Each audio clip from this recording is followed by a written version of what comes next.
were on safari in Kenya on the Masai Mara. Our guide suggested going out to the Mara River. We pulled up to the river and we almost drove over these 5 male lions. And as we were watching them, we looked down to the left and we saw this hippo carcass with crocodiles beginning to just feed on it. Crocodiles, lions, and almost 1 ton of carcass spells one deadly border dispute. But the lions will think twice before they enter the water. Those lions are strong. They're probably stronger than the average crocodile there. But should those lions venture into the water, into the crocodile's domain, they lose that advantage and they then become more vulnerable. If you can't beat them, call for backup. The females started coming down, and they were certainly more aggressive. They would go right out into the water, inches away from the crocodile snout. It really became a big tug-of-war battle between them. In a situation like this where both predators really want to feed on the hippo, you actually never know what might happen. Females did not back down. They raised up those paws and just hit them right on their snouts.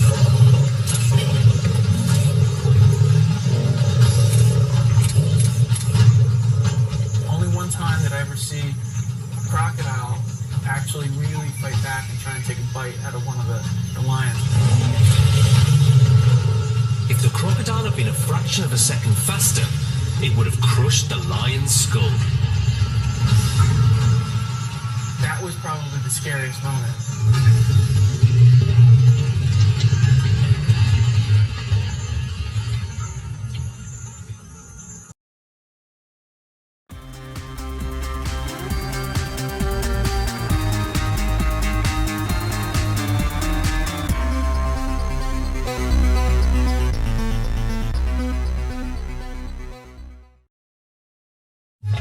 Out in the wild, life moves fast. To capture the action, you've got to be in the right spot at just the right time. It was amazing. My God. We were speechless. Amazing amateur and professional footage revealing incredible animal behavior is analysed by top wildlife experts to reveal the secret lives of animals in motion. Fight or flight? It's a question posed in nature each and every day. When faced with danger, it's time to stand your ground or run for your life to fight another day. Rhinos take no bull from anyone. It's never wise to mess with the cantankerous animal's 80-centimetre long horn. Wildlife cameraman Nathan Pilcher shot footage that proves the point. We were filming a pride of 19 lions in the Kruger National Park. It was quite an interesting pride because 9 sub-adult males constantly playing in the trees, a lot of sort of social behaviour going on. And then this time we really got to know them quite well. These lions are known for taking large game, giraffe and hippo, harassing other animals. The young lions are terrorising the locals like a group of juvenile delinquents. But you need brains as well as brawn, and they're about to meet their match.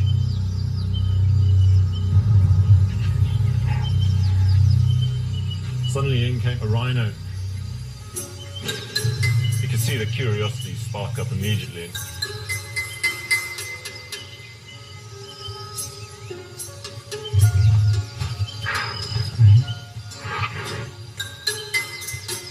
Perhaps the lions were upwind, or maybe the rhino's bad eyesight is to blame. Either way, the rhino is surrounded. The rhino, he was sort of turning around to face the lions, and another lion would come in from the back, and then he would turn around to face that one. This rhino isn't going out without a fight.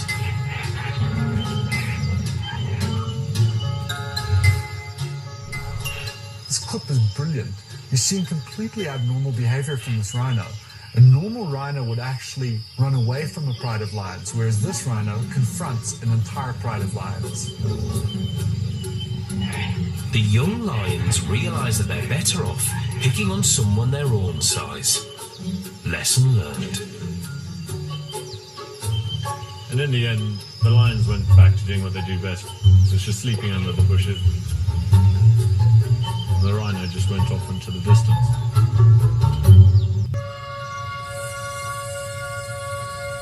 Out in the wild, one is a vulnerable number.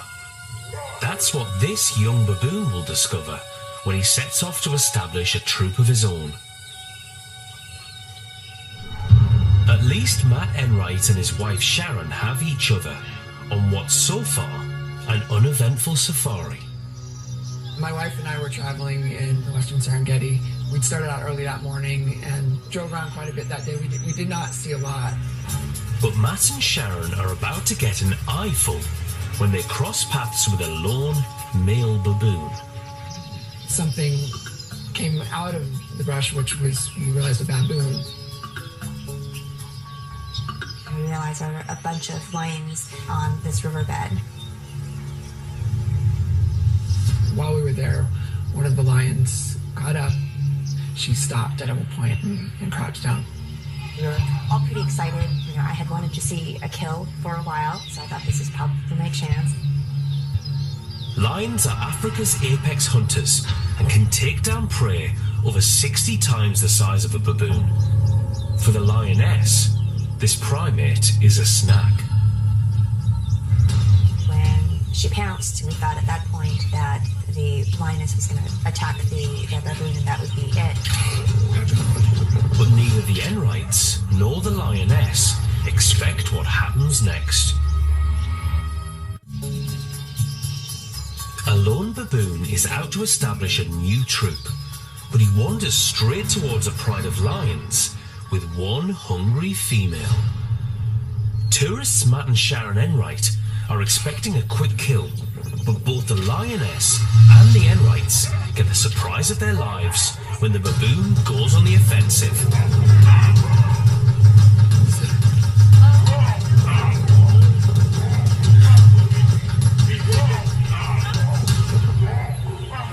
I didn't know they were that scared. They have sharp teeth.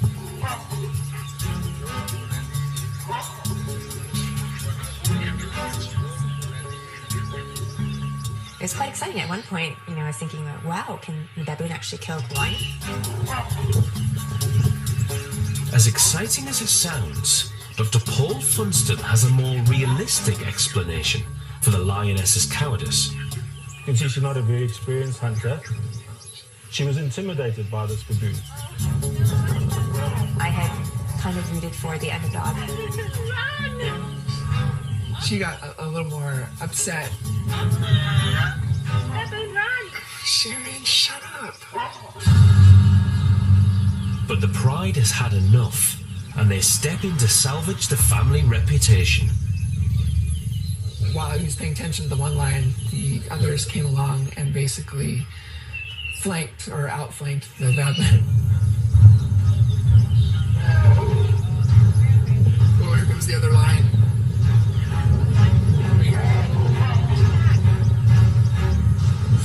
That's it. One is the loneliest number in the wild, and for this baboon, it wasn't nearly enough.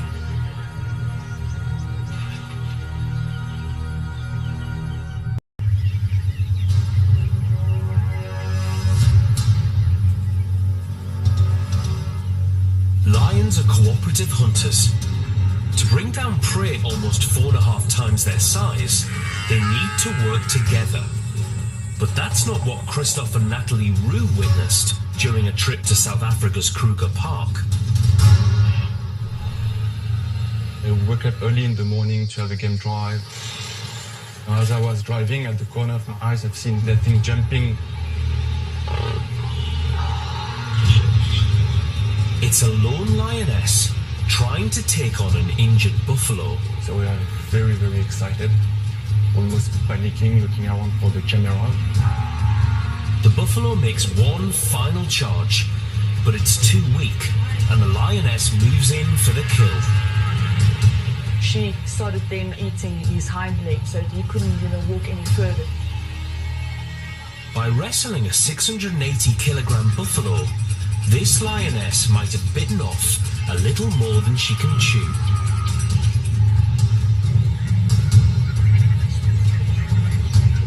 I actually thought that she wouldn't be able to take down that big buffalo. She's trying to wrestle the buffalo onto its side to expose the neck and belly, but this is a job for at least 3 specialized hunters. I thought that, the pride would come along or other lionesses, just to help her, but maybe an hour later we realized that she's wanting to take this buffalo down all by herself. Even though it's injured, the buffalo is still a force to be reckoned with.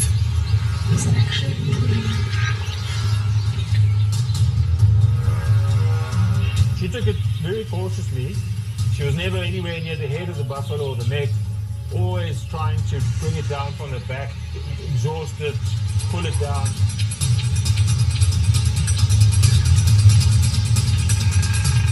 The end is in sight, but then there is a new arrival.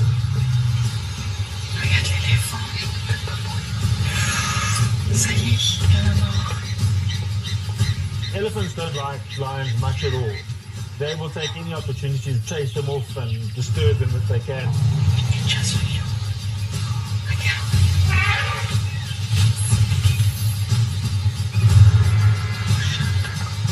The drama isn't over yet.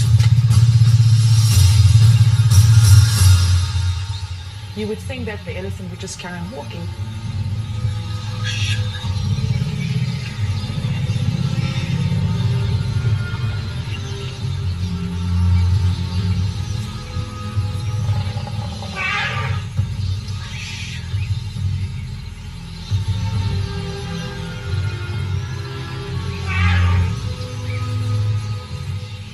We knew that we would see this kind of thing only once in a lifetime, and that we were just right there at the right moment. The buffalo now has a shot at survival, proving that no gesture is too small to make a huge difference.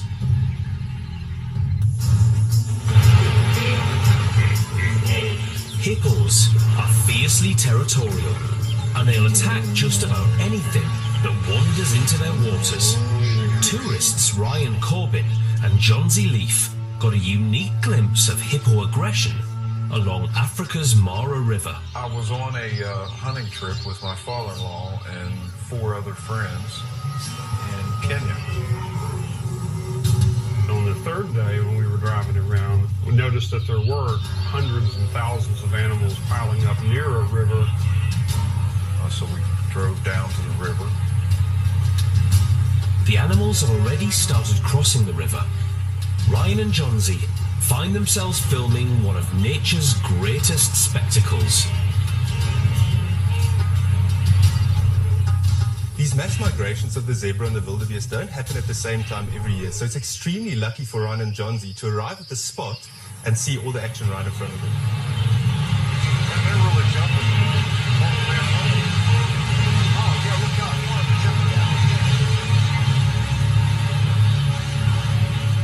The wildebeest faced a 12-meter drop, but their problems are only starting as crocodiles wait downstream, ready for the current to swoop a hapless wildebeest right into their gaping jaws.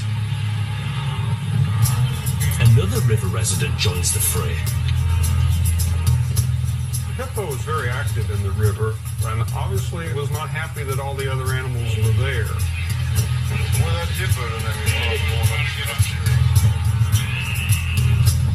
The last few stragglers make it through the river, but others aren't so lucky.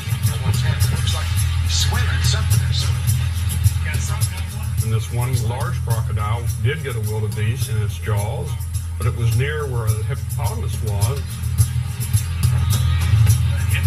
John Z continues filming as 1,800 kilograms of angry hippo charges towards the crocodile.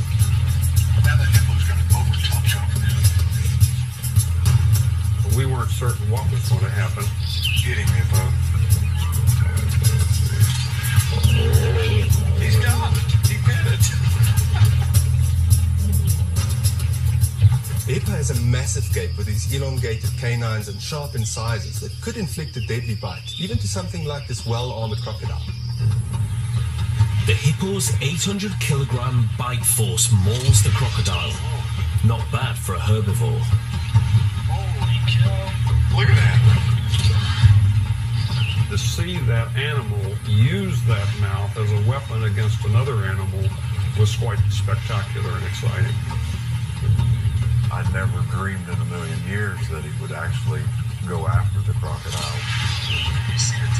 Did you see the damn teeth on that thing? What? The teeth on the hippo. If it went into that croc, he's done.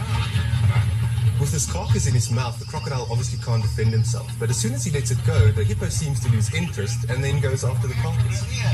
There goes the carcass. As if attacking a prehistoric predator is not enough, this herbivore is now chomping on this wildebeest carcass. If there is one occasion to have a camera handy, this is it. It truly was the most spectacular trip that I've ever taken. The things that we got to witness with our own eyes was etched in my mind and probably will be forever.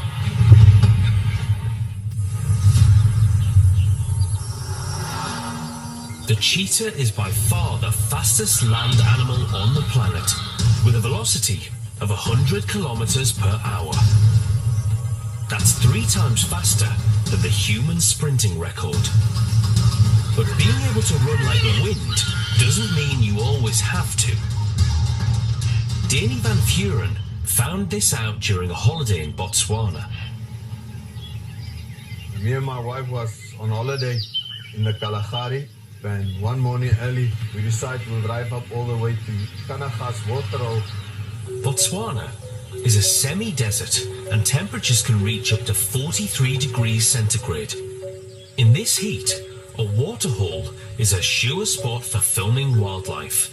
When we arrived at the waterhole, that was when we were surprised to see there was cheetah busy drinking water there. Once he quenches his thirst, the cheetah spots a potential main course. It started to walk up north, and when I looked up north, I saw there was a red hartebeest in the grass busy grazing. And it looked to me like the cheetah was starting to stalk. Normally cheetahs stalk to within 50 meters of their prey, then they explode into the attack. But there's no point in chasing when the prey isn't running. My heart was beating like hell because that's a once-in-a-lifetime scene that you see, and it was right in front of us. This cheetah is almost 3 times smaller than the hartebeest, but luckily he's not alone. The first one was stalking, and the 2 others, they were just slowly following behind him. And the red hartebeest had no idea that he was there. The cheetah just keeps on stalking. The cheetah was coming, and it was coming, and it was coming. It took ages for it. He stalked till he was right next to the hartebeest. Although cheetahs are built for speed, there was nothing fast about this hunt. And this just shows how adaptable predators are in different conditions.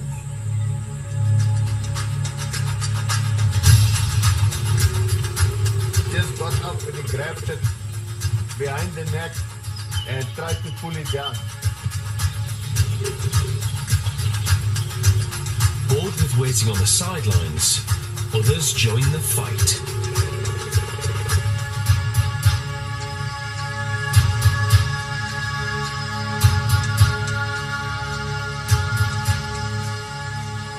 We often go to game parks, and to me that was a once-in-a-lifetime experience.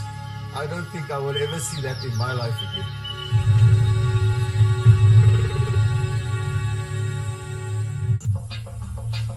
A huge crocodile latches onto a female elephant's trunk when she tries to take a drink. She falls to her knees as the struggle intensifies. With tremendous effort, the elephant counters the croc's weight and drags him onto land. Just as she yanks herself free, her calf trips over the predator, but all escape unharmed.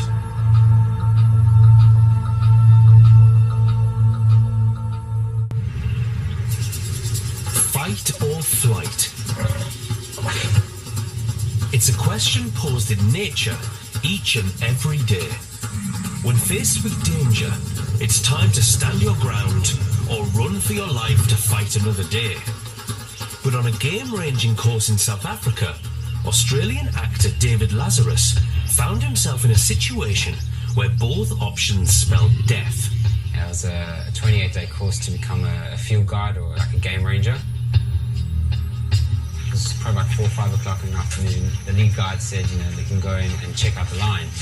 And initially it was a bit like, wow, okay, through line, on foot.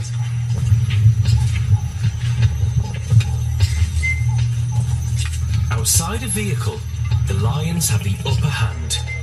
The group is now depending on the lead guide's experience, and they need to follow his every command, second by second. We were only there for about maybe 2 or 3 minutes, but then the one just got up.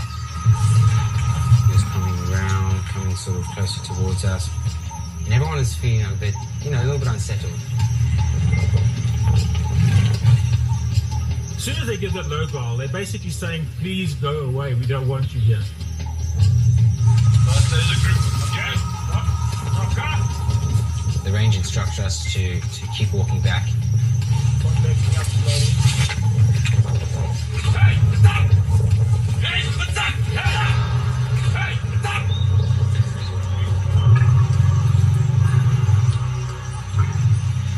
Worst case scenario, someone would turn from that group and run.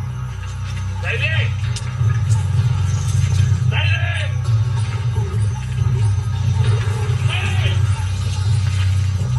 Shouting is the last line of defense before using their guns.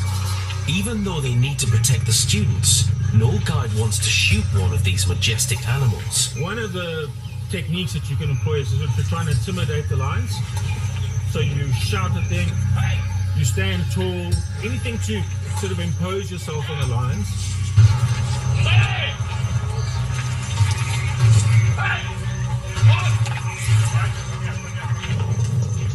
The group's shouting ceases to be intimidating, but passing rangers hear their cries for help.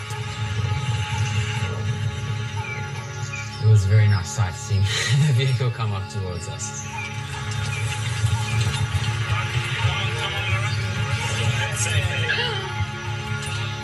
We drove a little bit forward to see if we can see the line, and there they stood, 1, 2, 3, staring straight at us.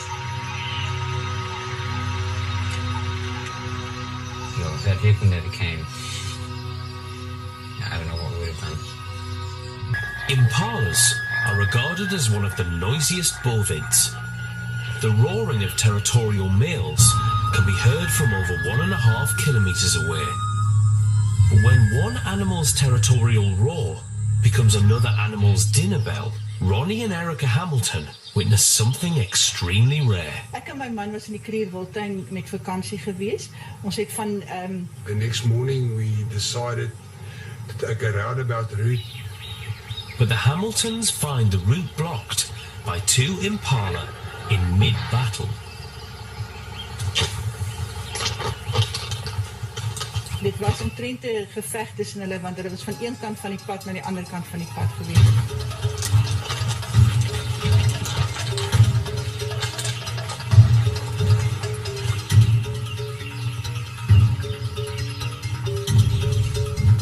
Terwyl ek besig is, het ek net uit die hoek van my oog uit gesien, hier kom 'n luiperd.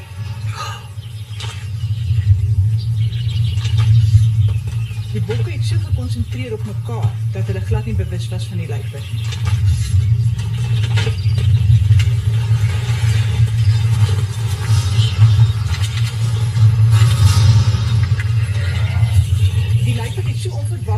die bot gegryp dat hy nie geweet het wat hom getref het nie. The leopard attack is quite unexpected, as this leopard seldom hunts in broad daylight.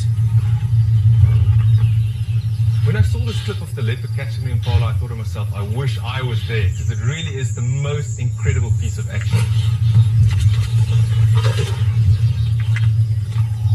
From that moment I saw the leopard caught the impala, it was as if everything was in slow motion. If you look carefully, you'll see that this young male leopard actually has a full belly. So it means he probably was feeding the day before and then stumbled upon these two impalas. So probably a very opportunistic kill.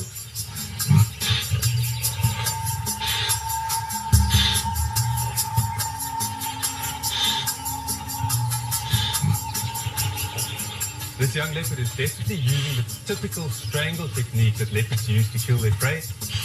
Straight for the throat to avoid those sharp horns. En dit is 'n ongelooflike mooi dier daai, hoor. Ek het nie besef hoe mooi is hy tot ek hom so naby gesien het nie.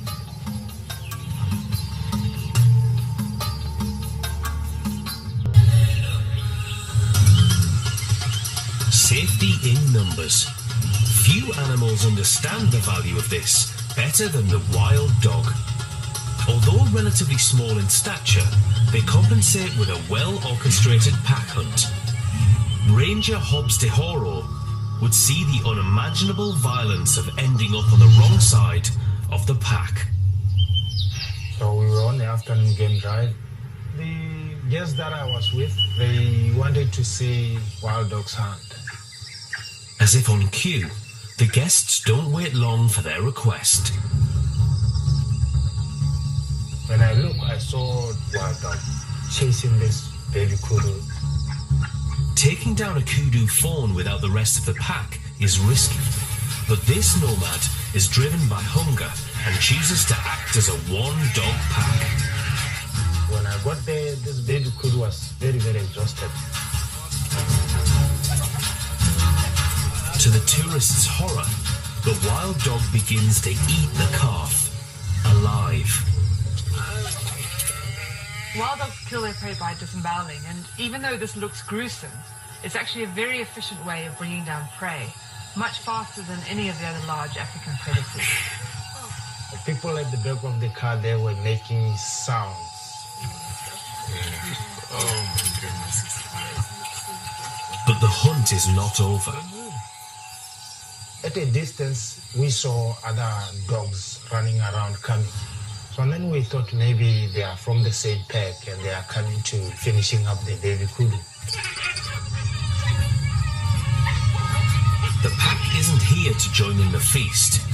This is their territory, and rival dogs are unwelcome intruders. Ranger Hobbs de Horo and his guests have been privileged to get a close-up look at a wild dog hunting solo. But when the resident pack arrives, the hunter becomes the hunted.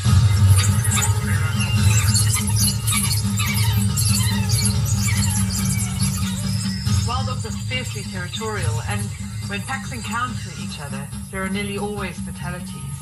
So one dog against this large pack really had no chance. The attack is relentless and nothing short of brutal. Even seasoned guide Hobbs finds it hard to stomach.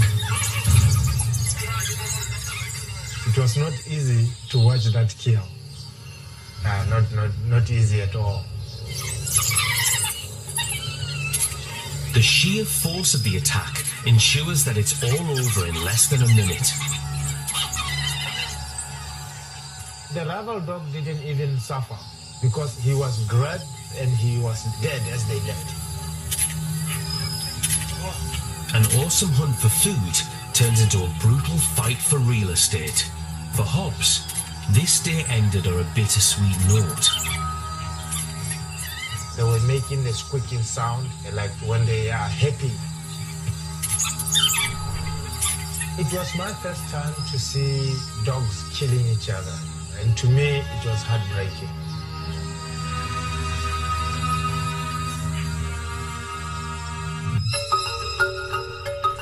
van der Linde and Kevin Margolius find themselves in a pastoral scene surrounded by grazing zebra and wildebeest. A commotion behind the vehicle shatters the peace. An adult zebra is attacking a wildebeest calf, trampling it into the asphalt. The reason is most likely territorial. The zebra and wildebeest herds both leave the calf behind, thinking it's dead. But miraculously, the calf survives and catches up with his mother. Nature is the ultimate theatre.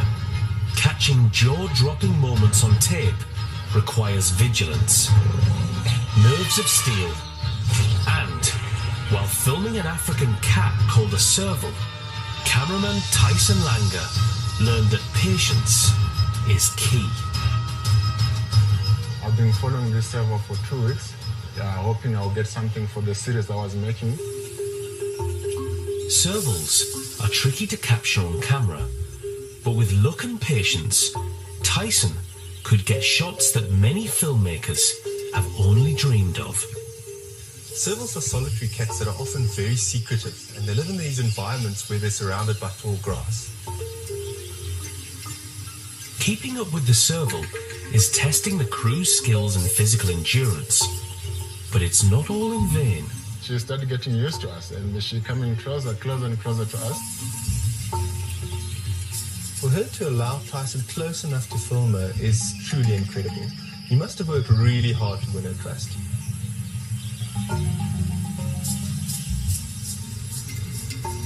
Late, we found this serval lying on the patch of grass. You could see clearly she was in the pain. We thought maybe she was sick. The crew knows that they can't interfere, so they stay close by and continue to record the cat in pain. But the cat's distress soon leads to one of nature's little miracles.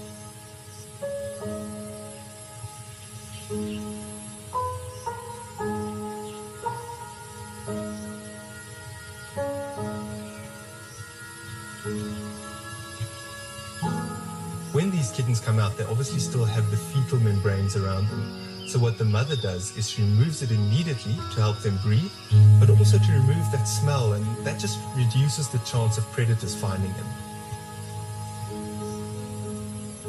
She cleaned, then she gave the second one. She cleaned up again, so we thought that was enough. She turned around and she gave the last bit.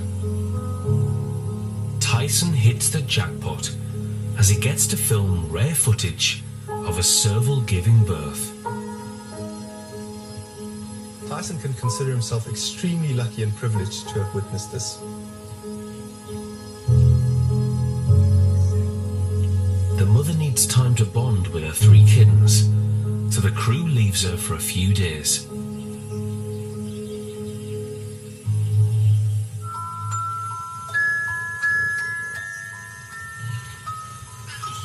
It turns out that she was a great mother.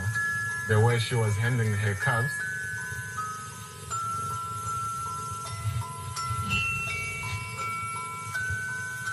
It was an incredible sighting to capture on film.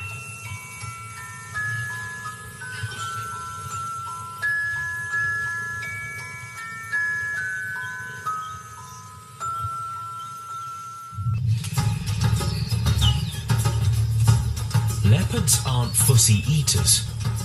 When it comes to meat, they'll eat anything.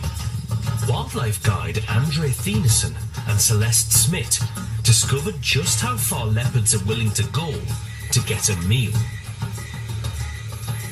I've been working at Sabi Sand as a guide for 9 years, and one night we were out on a game drive with some tourists. The next moment I told Andre to stop because I saw a porcupine at the corner of my eye, and as we were going back, this leopard was stalking the porcupine. The porcupine's 30-centimetre long quills can easily take out the leopard's eye, and if it can't see, it can't hunt. The leopard definitely knew that he was at risk. He kept circling, trying to get to the porcupine's soft side. It was amazing seeing this leopard running around in circles trying to tire this porcupine out. This leopard is taking a massive risk attacking a porcupine. The threatened porcupine actually raises its quills and then backs up towards the leopard to stab it with more than 111-inch spikes. To Celeste and Andre, this looks like an impossible attack. But then...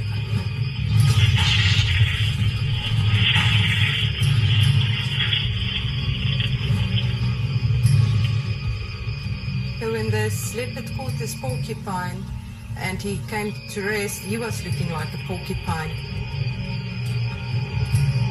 Even though the quills aren't poisonous, they still hurt. And out in the wild, infections can be deadly. But for now, the leopard chooses to focus on his well-deserved kill. It's very special. You don't see this every day. And it was pure luck that I had a camera with me as well. When we got back to the camp, it was just amazing. I just wanted to tell everyone what was happening. We saw the leopard a week later, and he had a small wound on his chest, but nothing serious. The hunt could have gone very wrong, but this is obviously one lucky leopard.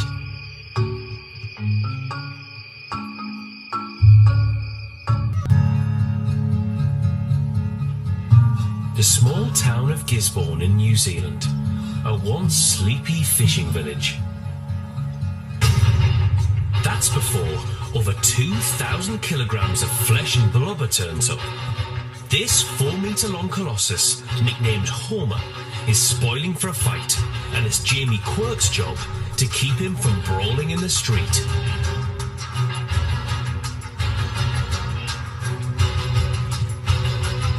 Homer was a subadult elephant seal. He was an interesting animal, and you can still see the landscapes had an effect put on it by Homer. That's the thing that really made him stand out. In the breeding season, elephant seals become fiercely territorial, with the need to protect their harem of females against invading males. Homer does not have a harem yet, and has chosen Gisborne as his training camp, while he prepares for a shot at the title with the intensity of a professional prize fighter.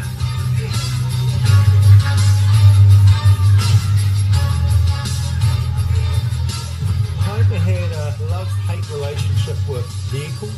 He liked cream cars for some reason. What he's doing essentially is practicing defending his territory. So he's seeing all these cars coming into the harbour town as invaders. This seal is really saying to these cars, I'm rearing taller, I'm smashing down more, I am dominant, you are submissive, and you have to leave this territory. But the giant's choice of punching bags is infuriating the locals. When those people write in the insurance dent caused by elephant seal, that's got to be a one-time thing for an insurance claims officer. Of course they're going to question it. But it's not just cars that get a pounding.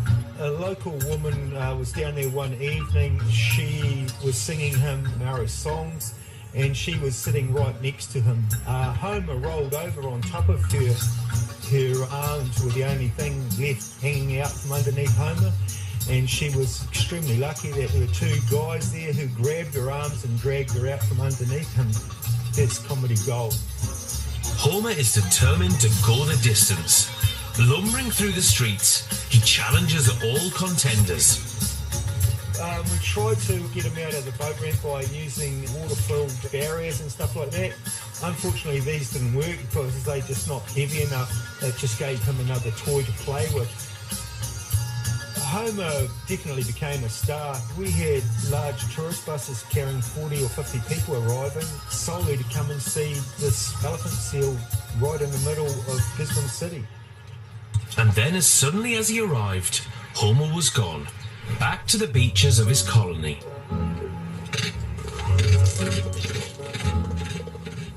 Some people are very sad. There were elderly ladies that would go down and see him every day. They looked after him, they were his minders. But those in the town of Gisborne who miss this 4-metre-long Lothario can take comfort in the fact that he's now back where he belongs, and more than likely surrounded by dozens of attentive females.